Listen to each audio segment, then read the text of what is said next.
Amém, queridos? Eu quero te convidar a abrir a sua Bíblia no livro de Ruth e pedir que você se sente, fique bem à vontade.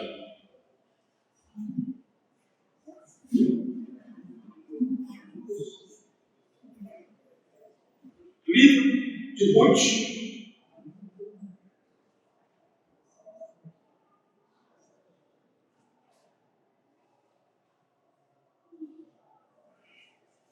Amados, são várias as versões, né? Cada um tem uma aqui apresentada. Eu vou estar lendo na NVI. Eu gosto porque tem muitas expressões bem atualizadas que facilitam bastante o entendimento. E é um desafio. Vou ler todo o livro, 4 capítulos apenas. Por isso eu pedi para os irmãos ficarem sentados, para que você que nunca leu, quero crer que todos já tenham lido, mas talvez alguns nunca ouviram falar dessa mulher chamada Ruth. Então, pelas próximas 13 oportunidades que eu estiver aqui, nós vamos estar tratando sobre o livro de Ruth. Diz assim: na época dos juízes houve fome na terra. Um homem de Belém de Judá, com a mulher e os 2 filhos, foi viver por algum tempo nas terras de Moabe. O homem chamava-se Elimeleque, sua mulher Noemi, e seus 2 filhos, Malom e Quilion, eram efrateus de Belém de Judá. Chegaram a Moabe e lá ficaram. Morreu Elimeleque, marido de Noemi, e ela ficou sozinha com seus 2 filhos. Eles se casaram com mulheres moabitas, uma chamada Orfa e a outra Ruth. Depois de terem morado lá por quase 10 anos, morreram também Malom e Quilion, e Noemi ficou sozinha, sem os 2 filhos e o seu marido. Quando Noemi soube em Moabe que o Senhor viera em auxílio do seu povo, dando-lhe alimento, decidiu voltar com suas 2 noras para a sua terra. Assim, ela, com as 2 noras, partiu do lugar onde tinha morado. Enquanto voltavam para a terra de Judá, Noemi disse às 2 noras: voltem para a casa de suas mães, que o Senhor seja leal com vocês, como vocês foram leais com os falecidos e comigo. O Senhor conceda que cada uma de vocês encontre segurança no lar de outro marido. Então, deu-lhes beijos de despedida, mas elas começaram a chorar bem alto e lhe disseram: não, voltaremos com você para junto do seu povo. Disse, porém, Noemi: voltem, minhas filhas, por que viriam comigo? Poderia eu ainda ter filhos que viessem a ser seus maridos? Voltem, minhas filhas, vão, estou velha demais para ter outro marido, e mesmo que eu pensasse que ainda há esperança para mim, ainda que eu me casasse esta noite e depois desse à luz filhos, iriam vocês esperar até que eles crescessem? Ficariam sem se casar à espera deles? De jeito nenhum, minhas filhas. Para mim é mais amargo do que para vocês, pois a mão do Senhor voltou-se contra mim. Elas então começaram a chorar bem alto de novo. Depois Orfa deu um beijo de despedida em sua sogra, mas Ruth ficou com ela. Então Noemi aconselhou: veja, sua cunhada está voltando para seu povo e para o seu Deus. Volte com ela. Ruth, porém, respondeu: não insistas comigo que te deixe, e não mais a acompanhe. Aonde fores, irei. Onde ficares, ficarei. O teu povo será meu povo, e o teu Deus será o meu Deus. Onde morreres, morrerei eu, e ali serei sepultada. Que o Senhor me castigue com todo rigor, se outra coisa que não a morte me separar de ti. Quando Noemi viu que Ruth estava de fato decidida a acompanhá-la, não insistiu mais. Prosseguiram, pois, as 2 até Belém. Ali chegando, todo o povo ficou alvoroçado por causa delas. Será que é Noemi? Perguntavam as mulheres. Mas ela respondeu: não me chamem Noemi, chamem-me Mara, pois o Todo-Poderoso tornou minha vida muito amarga. De mãos cheias eu parti, mas de mãos vazias o Senhor me trouxe de volta. Por que me chamam Noemi? O Senhor colocou-se contra mim. O Todo-Poderoso me trouxe desgraça. Foi assim que Noemi voltou das terras de Moabe, com sua nora Ruth, a Moabita. Elas chegaram a Belém no início da colheita da cevada. Capítulo 2. Noemi tinha um parente, um nome por parte do marido. Era um homem rico e influente. Pertencia ao clã de Elimeleque e chamava-se Boaz. Ruth, a Moabita, disse a Noemi: vou recolher espigas no campo daquele que me permitir.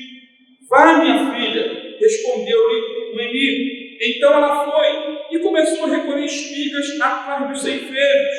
Por acaso, entrou justamente na parte da plantação que pertencia a Boaz, que era do clã de Elimeleque. Naquele exato momento, Boaz chegou de Belém e saudou os ceifeiros: o Senhor esteja com vocês. E eles responderam: o Senhor te abençoe. Boaz perguntou ao capataz dos ceifeiros: a quem pertence aquela moça? O capataz respondeu: é uma moabita que voltou de Moabe com Noemi. Ela me pediu que a deixasse recolher e ajuntar espigas entre os feixes após os ceifeiros. Ela chegou cedo e está de pé até agora. Só sentou-se um pouco no abrigo. Disse então Boaz a Ruth: ouça bem, minha filha, não vá colher noutra lavoura, nem se afaste daqui. Fique com as minhas servas. Preste atenção onde os homens estão ceifando e vá atrás das moças que vão colher. Darei ordem aos rapazes para que não toquem em você. Quando tiver sede, beba da água dos poços que os rapazes encherem. Ela se inclinou e, prostrada, rosto em terra, exclamou: por que achei favor aos seus olhos, a ponto de o Senhor se importar comigo, uma estrangeira? Boaz respondeu: contaram-me tudo o que você tem feito por sua sogra, depois que você perdeu o marido. Como deixou seu pai, sua mãe, sua terra natal, para viver com um povo que pouco conhecia. O Senhor lhe retribua o que você tem feito, que você seja ricamente recompensada pelo Senhor, o Deus de Israel, sob cujas asas você veio buscar abrigo. E disse ela: continue eu a ser bem acolhida, meu Senhor. O Senhor me deu ânimo e encorajou sua serva, e eu sequer sou como uma de suas servas.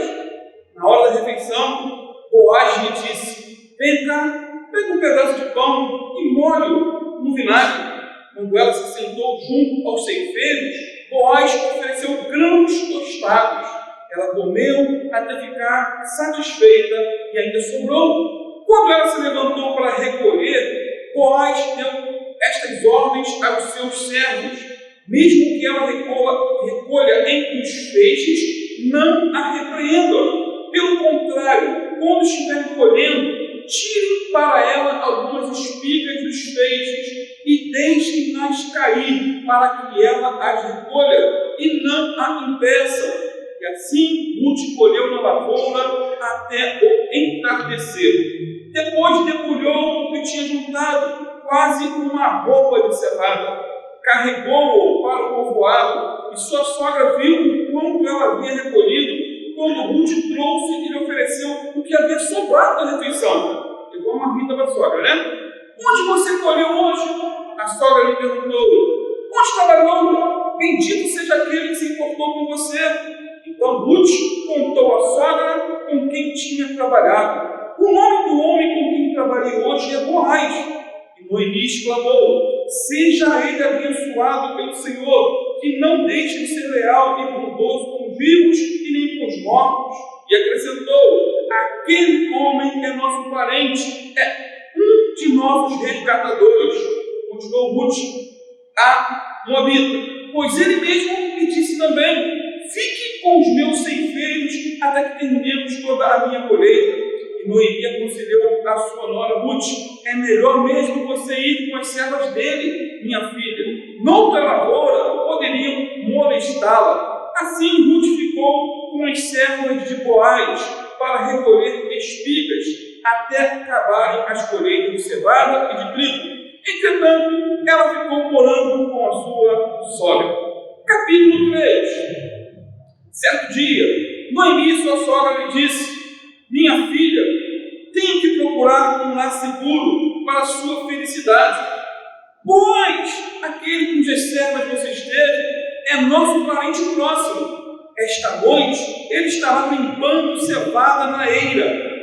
Lave-se, perfume-se, vista sua melhor roupa e desça para a eira, mas não deixe que ele perceba que você até que tenha comido e bebido. Quando ele for dormir, note bem o lugar em que ele se deitar. Então vá, descubra os pés dele e deite-se. Ele lhe dirá o que fazer. Respondeu Ruth: farei tudo o que você está me dizendo. Então ela desceu para a eira e fez tudo o que sua sogra lhe tinha recomendado. Quando Boaz terminou de comer e beber, ficou alegre e foi deitar-se perto do monte de grãos. Ruth aproximou-se sem ser notada, descobriu os pés dele e deitou-se. No meio da noite, o homem acordou de repente. Ele se virou e assustou-se ao ver uma mulher deitada a seus pés. Quem é você? Perguntou ele. Sou sua serva Ruth, disse ela. Estende a sua capa sobre a tua serva, pois o Senhor é resgatador. Boaz respondeu: o Senhor a abençoe, minha filha. Este seu gesto de bondade é ainda maior do que o primeiro, pois você poderia ter ido atrás dos mais jovens, ricos ou pobres. Agora, minha filha, não tenha medo. Farei por você tudo o que me pedir. Todos os meus concidadãos sabem que você é mulher virtuosa. É verdade que eu sou um resgatador, mas há um outro que é parente mais próximo do que eu. Passe a noite aqui. De manhã veremos. Se ele quiser resgatá-la, muito bem, e resgate. Se não quiser, juro pelo nome do Senhor que eu a resgatarei. Deite-se aqui até de manhã. Ela ficou deitada aos pés dele até de manhã, mas levantou-se antes de clarear, a ponto de alguém poder ser reconhecido. Boaz pensou: ninguém deve saber que essa mulher esteve na eira. Por isso disse: traga-me o manto que você está usando e segure-o. Ela o segurou, e o homem despejou nela 6 medidas de cevada e o pôs sobre os ombros dela. Depois ele voltou para a cidade. Quando Ruth voltou à sua sogra, esta lhe perguntou: como foi, minha filha? Ruth lhe contou tudo o que Boaz tinha dito ou tinha feito, e acrescentou: ele me deu essas 6 medidas de cevada, dizendo: não volte para sua sogra de mãos vazias. Disse então Noemi: agora espere, minha filha, até saber o que acontecerá. Sem dúvida, aquele homem não descansará enquanto não resolver essa questão hoje mesmo. Finalmente, capítulo 4. Enquanto isso, Boaz subiu à porta da cidade e sentou-se ali exatamente quando o resgatador que ele havia mencionado estava passando por ali. Boaz chamou-lhe e disse: meu amigo, vem aqui e sente-se. Ele foi e sentou-se. Boaz reuniu 10 líderes da cidade e disse: sentem-se aqui. E eles se sentaram. Depois disse ao resgatador: Noemi, que voltou de Moabe, está vendendo um pedaço de terra que pertencia ao nosso irmão Elimeleque. Pensei que deveria trazer o assunto para sua consideração e sugerir-lhe que o adquira na presença destes que aqui estão sentados e na presença dos líderes do meu povo. Se quer resgatar esta propriedade, resgata-a. Se não, diga-me, para que eu o saiba. Pois ninguém tem esse direito a não ser você, e depois eu a resgatarei, respondeu ele. Boaz, porém, disse: no dia em que você adquirir as terras de Noemi e da moabita Ruth, estará adquirindo também a viúva do falecido, para manter o nome dele em sua herança. Diante disso, o resgatador respondeu: nesse caso não poderei resgatá-la, pois poria em risco a minha propriedade. resgate-a você mesmo. Eu não poderei fazê-lo. Antigamente em Israel, para que o resgate e a transferência de propriedade fossem válidos, a pessoa tirava a sandália e a dava ao outro. Assim, oficializava os negócios em Israel. Quando, pois, o resgatador disse a Boaz: adquire-a você mesmo, ele também tirou a sandália. Então Boaz anunciou aos líderes e a todo o povo ali presente: vocês hoje são testemunhas de que estou adquirindo de Noemi toda a propriedade de Elimeleque, de Quilião e de Malom. Também estou adquirindo o direito de ter como mulher a moabita Ruth, viúva de Malom, para manter o nome do falecido sobre a sua herança e para que o seu nome não desapareça no meio de sua família ou dos registros da cidade. Vocês hoje são testemunhas disso.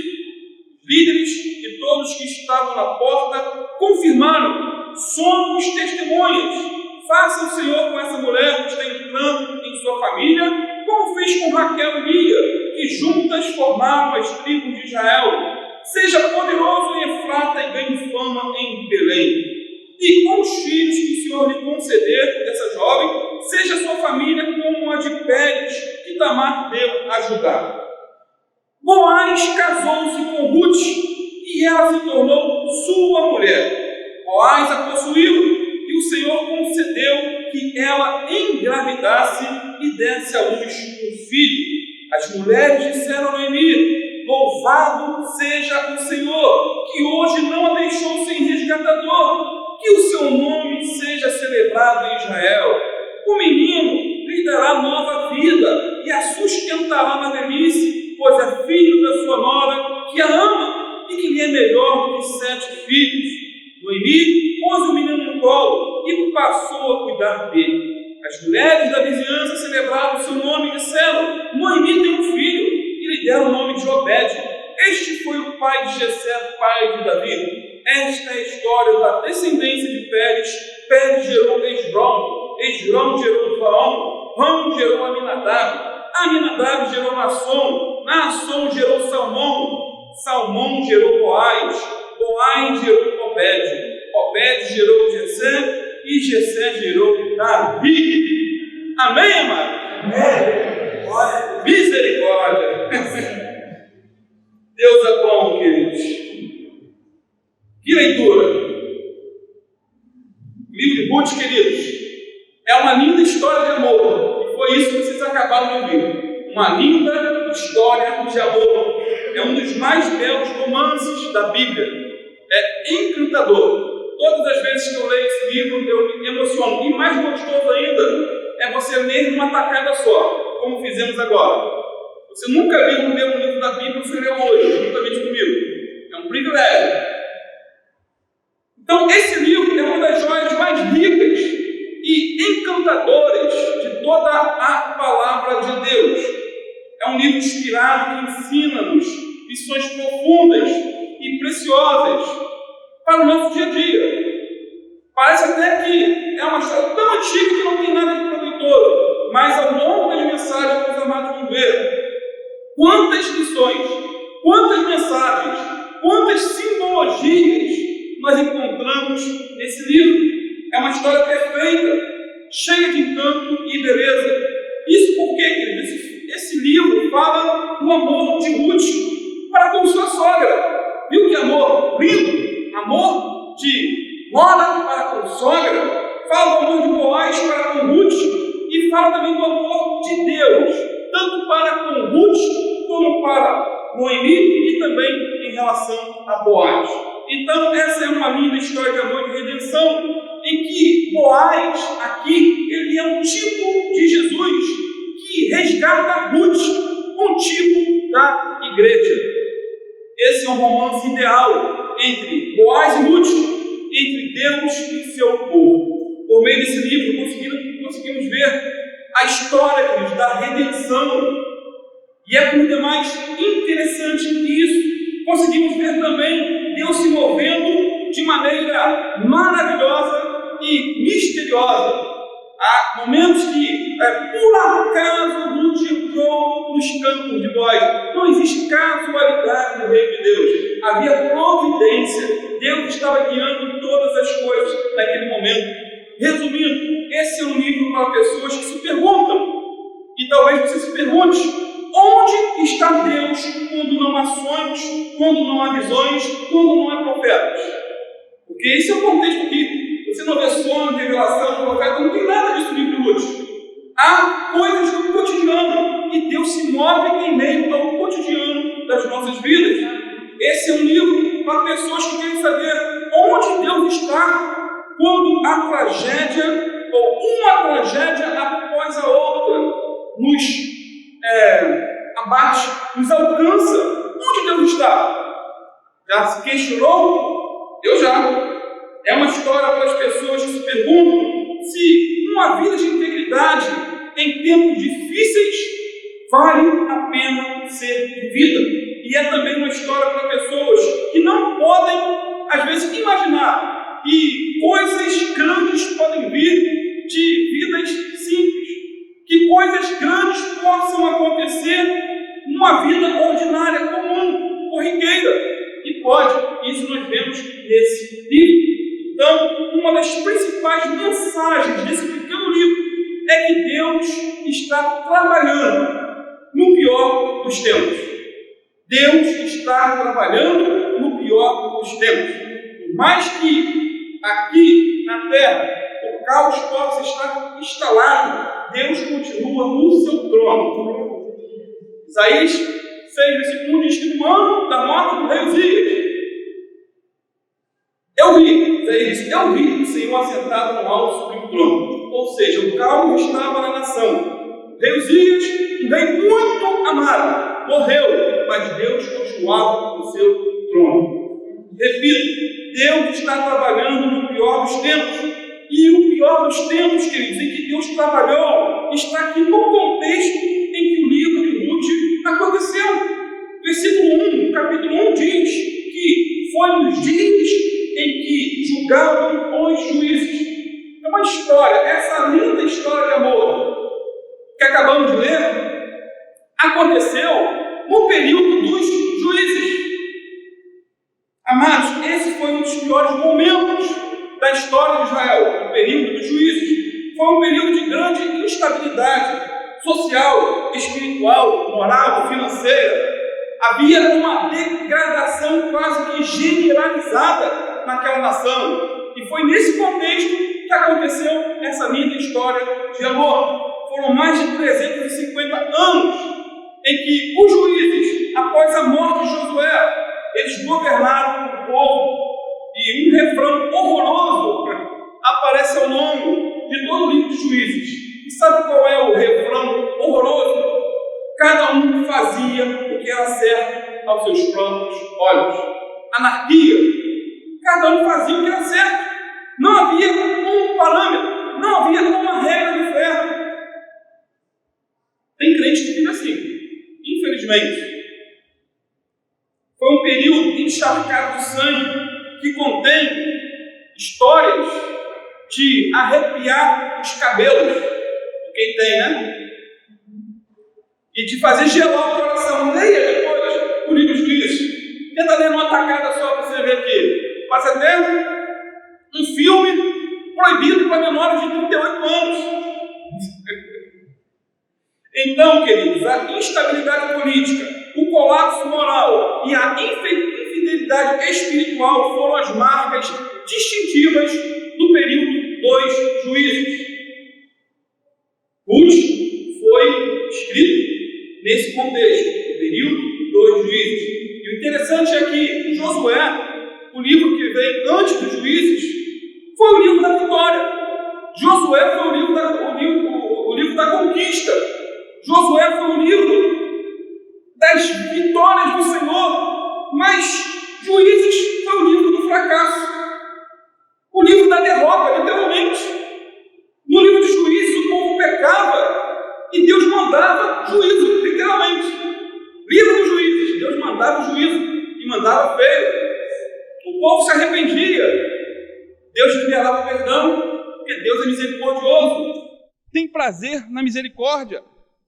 Ou seja, o livro de Juízes pode resumir-se em 4 palavras: pecado, servidão, tristeza e salvação. Juízes. Agora, fazendo aí um contraste entre o livro de Juízes e o livro de Ruth, podemos observar, queridos, que Ruth, esse livro lindo que acabamos de ler, fala de amor, fala de amizade.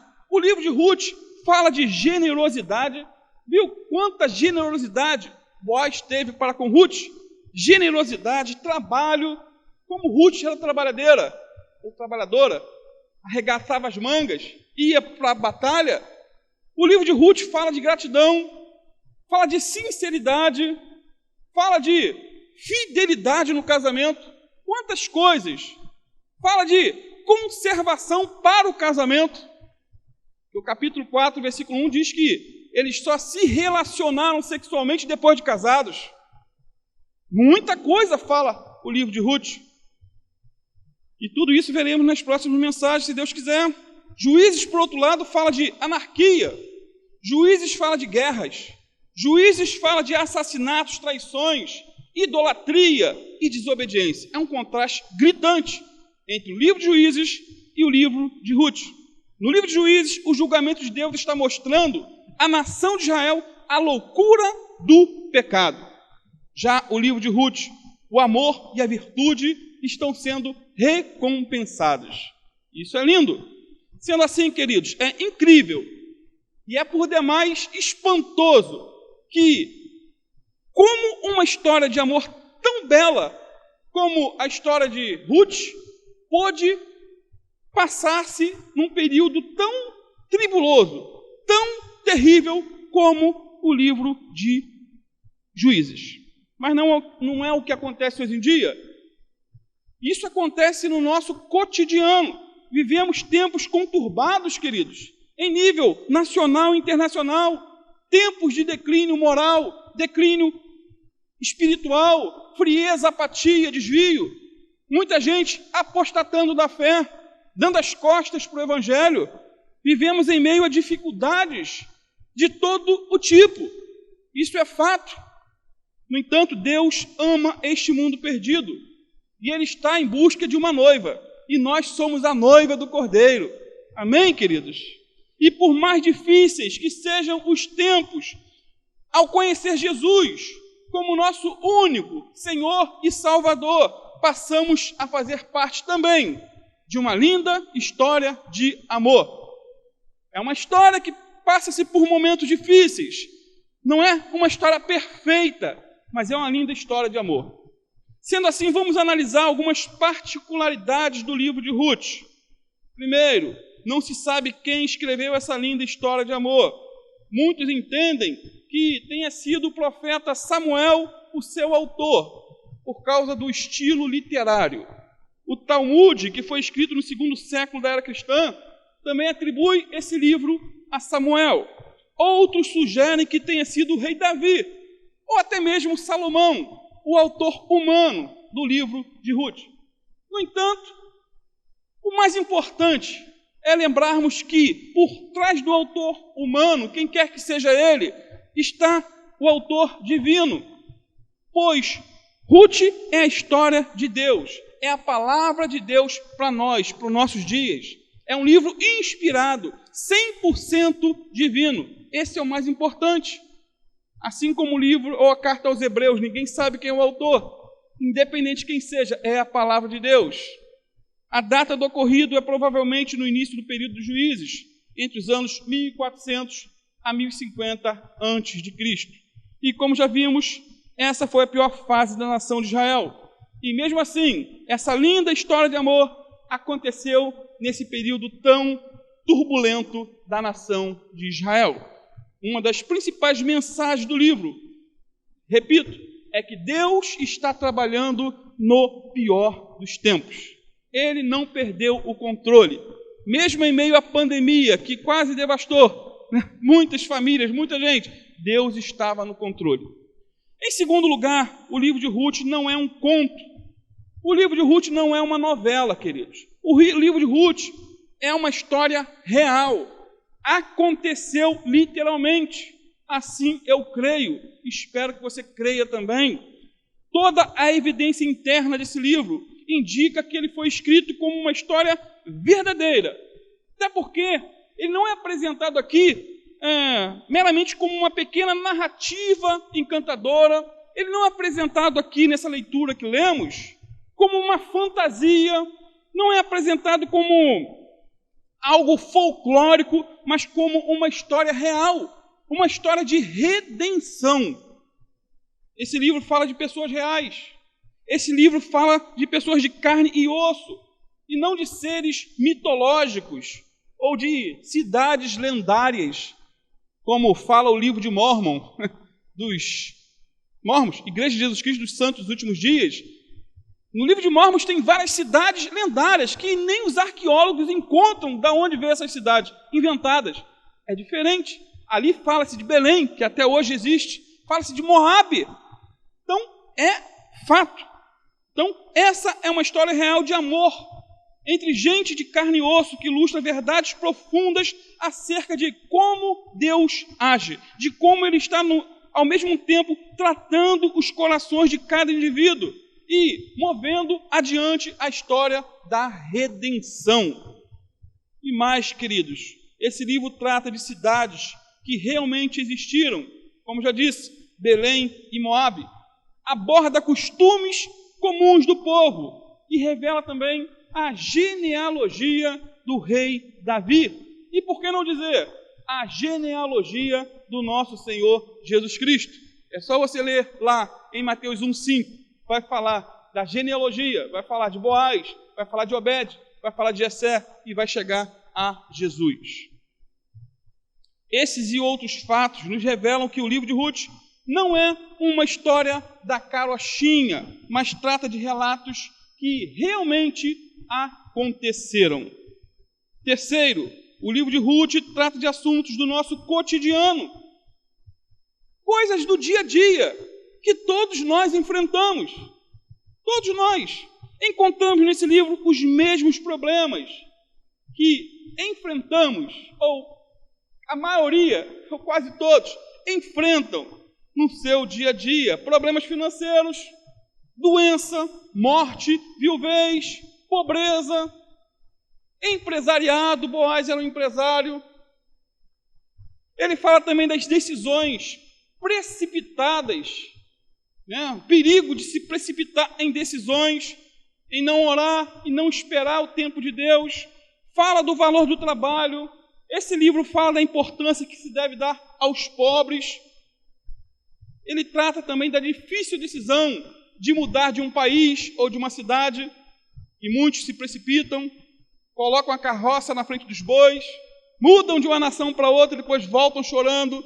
E aqui trata sobre isso também. Outro detalhe, esse livro encara de frente o grande dilema da amargura contra Deus. Viu quantas vezes Ruth se amargurou contra Deus? Ele descarregou a sua mão contra mim. Ele está contra mim. Ele é o meu algoz. Amargura contra Deus. Quando as pessoas descarregam em Deus toda a culpa por decisões precipitadas. A pessoa toma a decisão e culpa a Deus pela decisão que tomou. A pessoa casa-se com uma pessoa que todo mundo fala, não vai, não entra. E ela entra porque Deus deixou, mas quem casou foi você, não foi Deus? Né? Ao mesmo tempo, queridos, o livro de Ruth nos fala sobre a força da amizade. O livro de Ruth fala sobre a beleza da providência e a recompensa da virtude. Deus olha esses detalhes. Quando você vê a vida de Ruth, você vê que tudo que ela plantou, ela colheu. E colheu para o bem. Todos esses fatos dizem respeito ao nosso cotidiano. Não podemos nos esquecer também que esse livro é um tributo às mulheres, tão desprezadas ao longo dos séculos. Até porque, queridos, existem 2 livros da Bíblia que contêm nomes femininos. Não é isso? O primeiro é o livro que acabamos de ler, o livro de Ruth. Uma gentia que se casou com um judeu e que se tornou o ancestral do rei Davi e do próprio Senhor Jesus. E o outro livro com nome feminino é o livro de Esther. Uma judia que se casou com um gentio para salvar o seu povo de uma grande tragédia.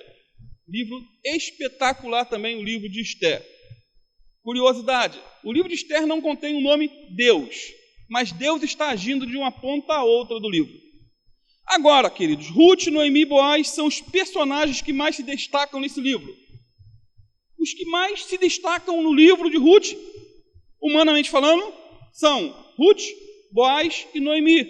Ruth e Noemi são as duas mulheres guerreiras que se uniram pela providência divina.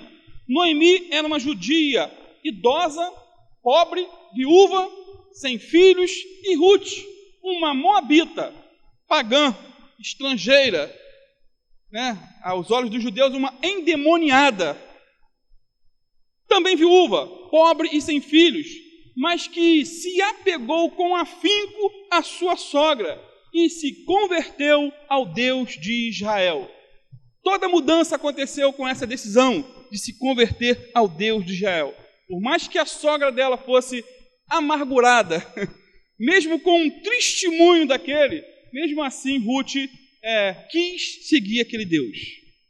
Boaz foi um fazendeiro rico, filho de uma prostituta chamada Raabe, e casou-se com Ruth. No entanto, queridos, o personagem central desse livro não é Ruth.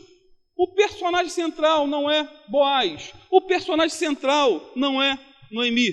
O personagem central dessa linda história de amor é o próprio Deus. Isso porque foi o próprio Deus que mandou a fome em Judá por causa do pecado do povo.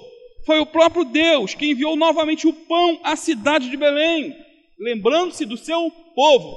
Com certeza houve arrependimento, houve choro, houve lamento. Foi Deus que constrangeu Ruth a ficar com a sua sogra Noemi. A mão de Deus estava por trás disso. Foi Deus quem marcou o encontro casual, por assim dizer, entre Boaz e Ruth.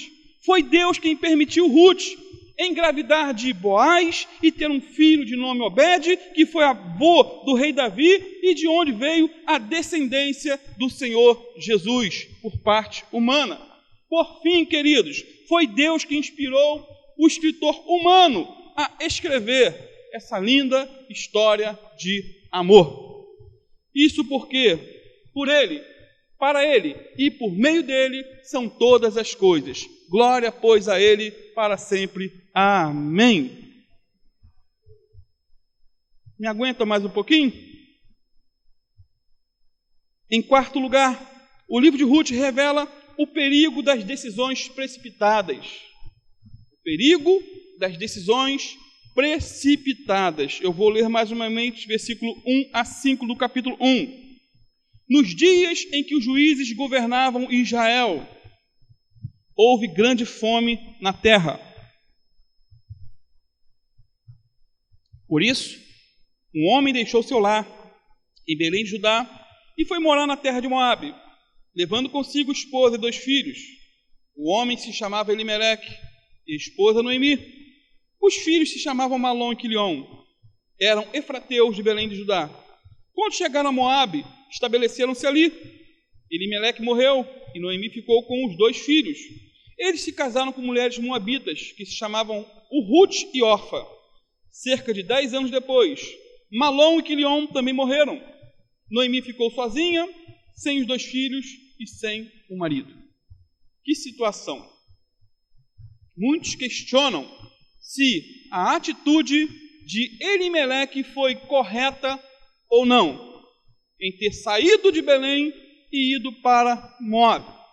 O texto diz que ele morava em Belém, com sua família, mas num momento de grande fome, ele levou toda a família, esposa e 2 filhos, para Moabe. Humanamente falando, queridos, ele agiu certo. Já que em Belém não tinha pão, Elimeleque foi buscar pão onde tinha pão, ou seja, em Moabe.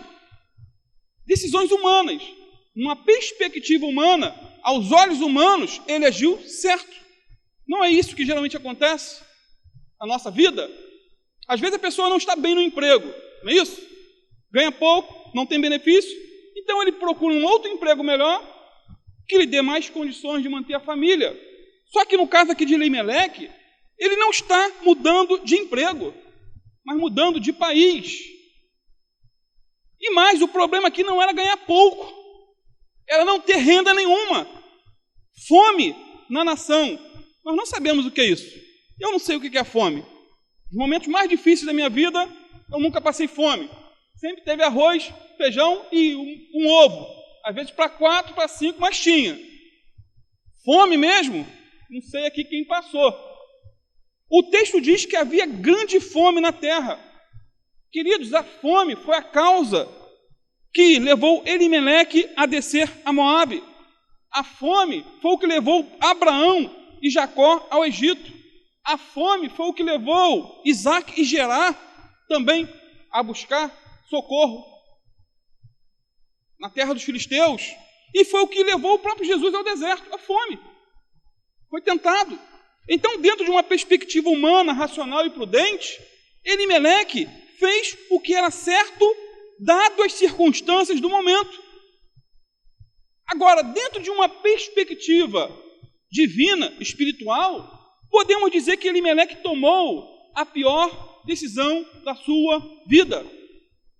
A vida é feita de decisões. E como já diz um escritor, o próprio fato de não decidir é uma decisão. É a decisão de não decidir. Isso porque aquela não era a única solução a ser tomada. Por exemplo, Boaz, que era parente de Elimeleque, ele não saiu de Belém por causa da fome. E ele não morreu de fome. Porém, Elimeleque foi o primeiro a morrer em Moabe, e não de fome. Depois de 10 anos, diz o texto bíblico, os 2 filhos de Elimeleque também morrem. Ou seja, abrindo um parênteses, a morte não respeita idade, a morte não respeita força nem beleza. A morte leva tanto velho quanto jovens. A morte alcança tanto rico quanto pobre, tanto o analfabeto como o letrado. Sendo assim, no período de 10 anos, 3 pessoas morreram da mesma família. Que tragédia! E eu não penso que toda essa tragédia tenha sido coincidência, queridos. Até porque Elimeleque levou a sua família para o terreno do inimigo. Moabe era uma terra pagã. Os moabitas sempre foram inimigos históricos do povo de Israel. Há vários relatos na Bíblia que falam sobre isso. Então, dentro do contexto do livro de Juízes, por exemplo, os moabitas escravizaram a nação por 18 anos.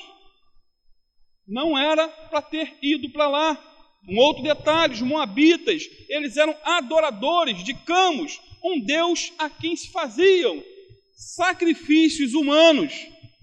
Foi para lá que Elimeleque levou a sua família. Por essas e outras, fica evidente que aquele não era um bom lugar para Elimeleque ter levado a sua família. Na verdade, ele não tinha nem que ter saído de Belém. Se fôssemos traduzir para os nossos dias, as ações de Elimeleque é o mesmo que deixar a igreja, deixar a casa do pão. Belém significa a casa do pão, e ir para Moabe, para o mundo. Ele deixou a comunhão do povo de Deus e o lugar onde Deus colocou o seu nome. O que ele fez foi como que uma auto-excomunhão. Elimeleque errou, queridos, em não procurar entender o motivo da crise ou o porquê da grande fome que assolava aquela cidade. Irmãos, essa fome que sobreveio a Belém não era uma casualidade ou uma catástrofe natural, mas um castigo de Deus devido ao pecado humano.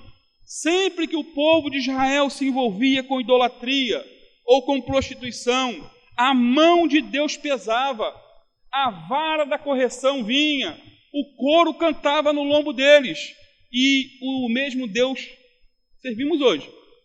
Estamos na graça, pastor. Graça? O pecado, queridos, tirou os anjos do céu.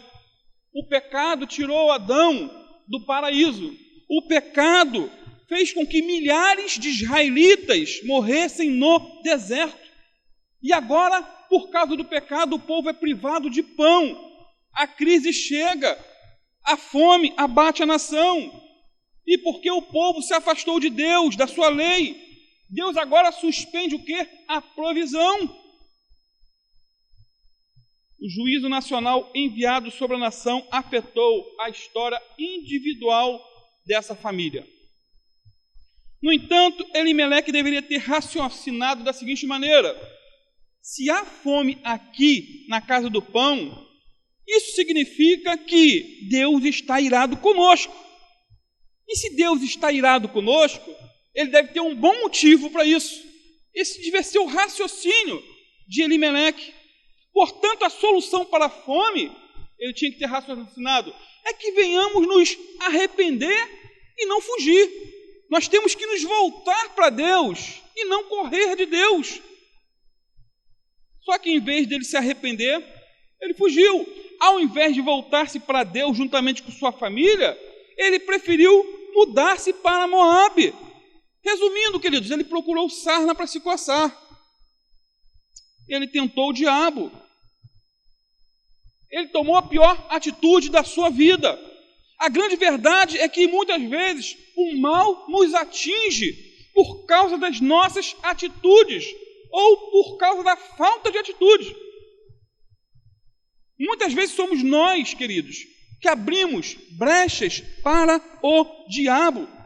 Somos nós que deixamos de buscar a Deus em primeiro lugar. Somos nós os culpados, somos nós que permitimos a frieza espiritual se dominar a nossa vida. Nós é que permitimos, nós deixamos a preguiça nos impedir de ler a Bíblia, nós que deixamos de congregar, tomamos a decisão de não ler a Bíblia, tomamos a decisão de não orar, a decisão de não jejuar, e quando tomamos decisões erradas, a situação vai só se agravando. Somos nós que muitas vezes deixamos de honrar ao Senhor com a primeira parte da nossa renda. Como diz lá Provérbios 3, 9 a 10, honra ao Senhor com as suas riquezas e com a primeira parte de tudo que você produz. Então seus celeiros se encharão de cereais e seus tonéis transbordarão de vinho. A versão aqui NVI.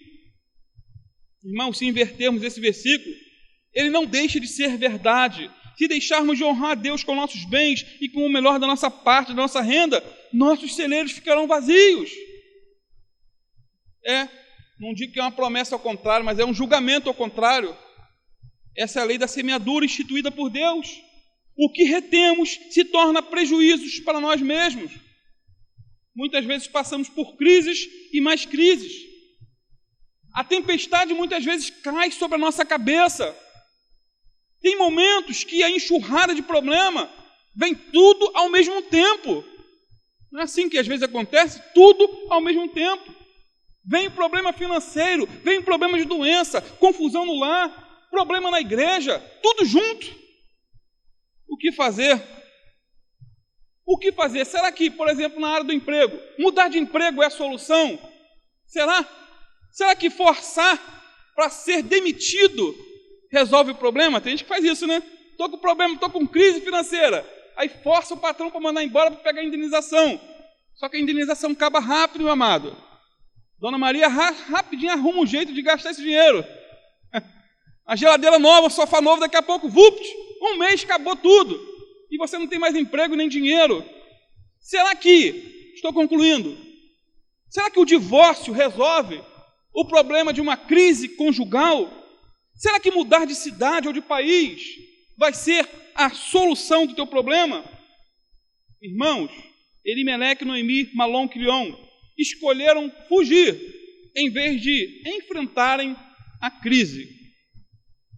Eles apostaram que a crise era irremediável e que o caminho da fuga era a única rota de escape. Contudo, fugir nem sempre é a alternativa mais segura e sensata. Na hora da crise, devemos olhar para Deus, em vez de mirarmos as circunstâncias ao nosso redor. Olhar para o alto, porque é do alto que vem o nosso socorro.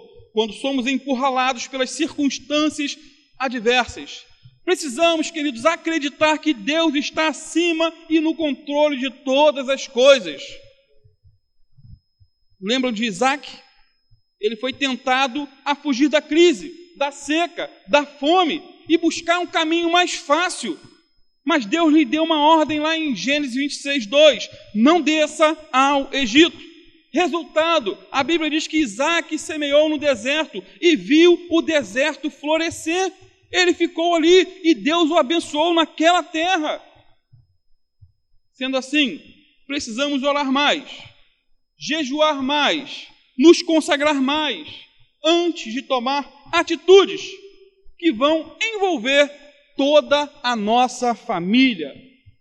Geralmente, atitudes tomadas no calor das emoções, ou atitudes que estão centradas apenas nas circunstâncias, tendem a dar errado. Então, se você está com dificuldades em seu casamento, fugir pelas vias do divórcio não é a solução. Na verdade, pode ser a pior decisão de sua vida. Às vezes a pessoa acha que a solução para a crise conjugal é mudar de mulher ou mudar de marido. Isso só vai mudar de problema. A grande verdade é que 70% daqueles que se divorciam para casar de novo, depois de 10 anos divorciam de novo. O texto não mostra que Elimeleque buscou a Deus, ou que ele tenha se aconselhado com alguém antes de sair de Belém, a casa do pão. E como faltou pão na casa do pão, Elimeleque foi em busca de pão em outro lugar. Ouça bem, queridos, se você está insatisfeito com a sua igreja, aqui, local, ou você que nos ouve pela internet, mudar pode não ser a melhor decisão. Pode não ser. Se você enxerga muita coisa errada onde você congrega, tenha certeza absoluta que verá muita coisa errada para onde você for. Se onde você congrega não há pão, a solução não é mudar para outra igreja, mas orar e esperar um pouco mais em Deus. Orar, jejuar, se consagrar, que talvez o problema não é a igreja, não é o pastor, não é ninguém. Talvez seja você. E quando você colocar a boca no pó, orar mais, jejuar mais, você vai ver, não é o meu pastor que é o problema, não é a igreja, não são os irmãos, eu que era o problema. E agora estou me consagrando mais e eu não estou vendo tanto problema como eu via antes.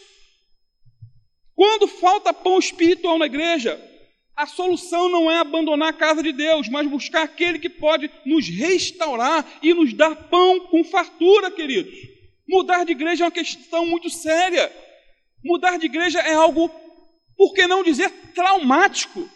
Eu sei o que é isso. É dificílimo. É algo complexo mudar de igreja. Você precisa avaliar a situação, ponderar os prós e os contras. Até porque você não vai encontrar uma igreja perfeita, com irmãos perfeitos, um ministério perfeito e muito menos um pastor perfeito. E se um dia encontrar uma igreja nesses moldes de perfeição, não entre nessa igreja porque você vai estragar essa igreja. Você não é perfeito, nem eu, nem eu. Vamos ficar de pé, amados? Na próxima oportunidade nós concluímos. Mudar nem sempre é a solução. Pai amado, em nome do Teu Filho Jesus, colocamos nossas vidas diante do Teu altar, carecemos da Tua graça, Pai, do Teu favor e da Tua misericórdia. Tratamos de tantos assuntos aqui ao mesmo tempo, Pai, e só o Senhor sabe a necessidade de cada um aqui, mas o mais importante não é a necessidade, o mais importante é a exposição da Tua palavra, porque a Tua palavra é infalível, Pai. Me faz lembrar, Senhor Deus, de um irmão lá em Maricá que quis um aconselhamento pastoral, e depois da pregação ele falou, não tem mais, você já me respondeu na pregação. Então ajuda-nos, Senhor, a ser fiéis à Tua palavra, a sermos direcionados pelo Teu Espírito Santo, e abra os nossos ouvidos para tudo aquilo que é ensinado, pregado, para que não venhamos ser enganados e não venhamos tomar atitudes precipitadas, assim como Elimeleque, que tomou a pior das decisões e perdeu a vida juntamente com seus 2 filhos. Pai, toma nossas vidas em tuas mãos. Ensina-nos, Senhor, a andar em conformidade com a tua palavra e para a tua glória, em nome de Jesus. Amém. Amém, Deus.